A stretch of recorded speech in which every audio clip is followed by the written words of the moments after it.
Jay, can you bring us up to date on the global reaction to Nicolas Maduro's capture? Well, this was such a shocking intervention by the US President, Gemma. It stunned many around the world, and there are really big questions now, not only about what this is going to mean longer term for Venezuelans, but also what it's going to mean in terms of ongoing US involvement. The European Union has released a statement today. It was signed by all member states except Hungary. It called for calm and restraint to avoid further escalation.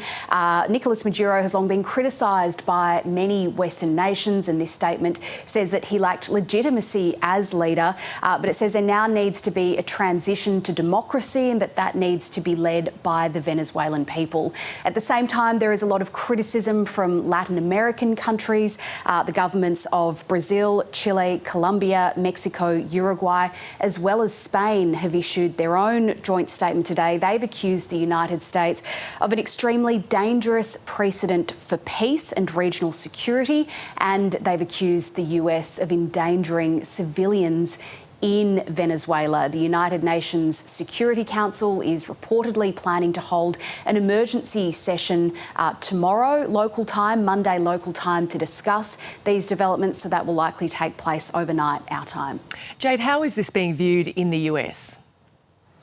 Well, Democrats on the opposing side of politics to Donald Trump are very critical of this action. Chuck Schumer, the leader of the Democrats in the Senate, has said today that Nicolas Maduro is, in his words, a horrible person, but he argues you don't treat lawlessness with other lawlessness. He argues that the United States government did not have the legal authority for this action, that it hadn't been authorised by the US Congress. Republicans, on the other hand, have largely rallied behind Donald Trump, have largely backed this action. Some, though, are critical, and they argue that this contradicts Donald Trump's so-called America First principles that he campaigned on. They say that they believed that Donald Trump was opposed to this sort of foreign intervention by the US, and they see this as a betrayal of that. So as the world digests these developments in Venezuela, plenty of domestic political reaction yet to play out as well.